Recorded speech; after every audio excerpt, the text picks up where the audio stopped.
sa inyong lahat. Ngayon, gagawa tayo ng leche flan. Paskong darating, maraming maghahanda ngayon ng mga dessert. Okay, isa na sa mga dessert na ihahanda nila yung leche flan dahil masarap. Kailangan lang natin sa ating leche flan, okay, 12 pieces na egg. Bale, egg yolk lang ang gagamitin natin.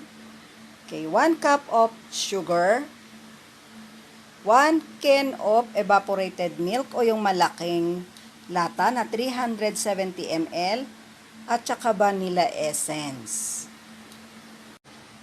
Para hindi mag-bubbles yung leche flan natin, iinitin natin yung evaporated milk. No, huwag naman natin pakuluin. No?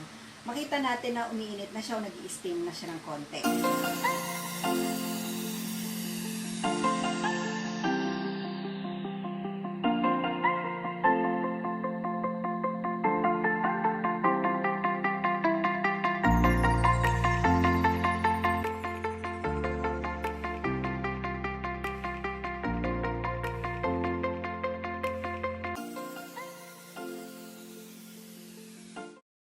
Yung sugar. Okay, 1 cup of sugar. So, ang gagamitin lang natin dito, yung yelo.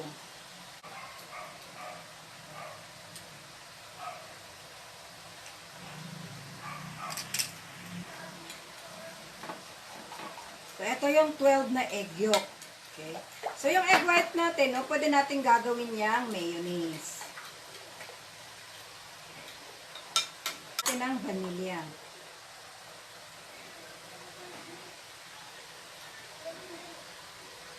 Huwag masyadong madami kasi papait. Ng arnibal. Okay? Para sa llanera natin ng leche flan. Okay? Nilagyan ko ng 2 kutsara. Okay? Iano natin to sa apoy. No, sa kalan. Caramel, no? So, asukal lang siya, walang tubig, no? Para mabilis. Ikut-ikutin lang natin, no? Para hindi masunog. Kasi minsan, sa kabila, sunog yung isa, ano?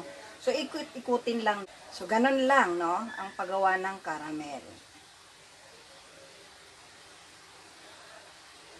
Kung may lemon kayo, no? Pwede nyo lagyan ng lemon to, no? Yung rind niya. I-grate nyo lang, tapos lalagay nyo dito habang basa pa.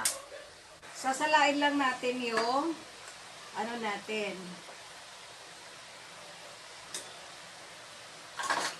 Kasi minsan may mga ano, buo-buo na egg white.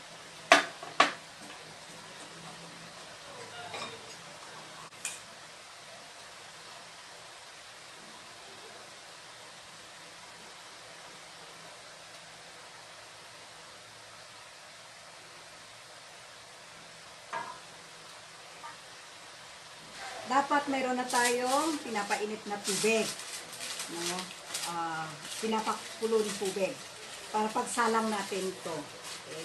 So, ang ginamit ko, may steamer ako maliit. So, ginamit ko yung maliit kong steamer kasi tatatlo lang to. Okay. Mainit. Lulutuin natin yung leche flan ng 45 minutes. After 45 minutes. Pwede natin i-check, no, kung luto na siya o hindi. Ang gagawin natin, kung may tenedor, may toothpick tayo. Okay. Ay, mainit yan. Ayokong mapasok. Kung may toothpick tayo, pwede nating, ano, kung sasama yung may tubig, hilaw pa. So, ito, luto na, walang tubig. Okay. Ito na yung leche flan natin. Tatanggalin natin. So, nilagay natin yung leche flan natin sa isang container na may tubig. Okay. Ano ang purpose ng tubig? Para yung caramel natin sa baba ng llanera natin, madaling matunaw. Okay. See yung ano natin, oh, yung leche flan natin. Ang ganda. Okay. Wala siyang bubbles. Yan yung manok sekreto kanina, no? Ang evap milk, no, iinitin natin bago natin siya ihalo sa itlog na yolk natin. Okay? At iluluto natin siya sa low fire, no?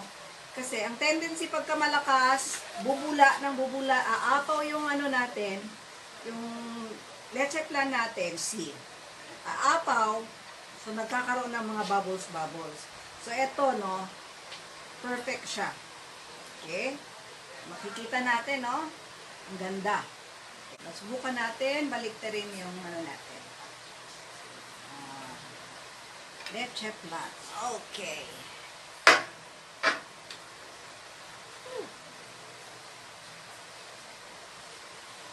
Yan yung leche flan natin. So may natira pa, no? Hanggat maaari, palamigin muna natin. O pwede, i-overnight natin, lagay natin sa ref, saka natin ilabas para yung caramel natin matatanggal lahat. So makikita natin, no, yung leche flan natin. Ang gandang tingnan, ang ganda, no? Ang ganda niya, no? Walang bubbles. Okay, walang bubbles yung leche flan natin.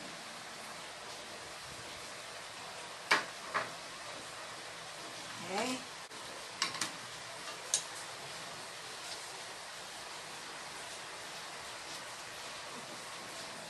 Sarap. Masarap yung leche flan. Okay. Ang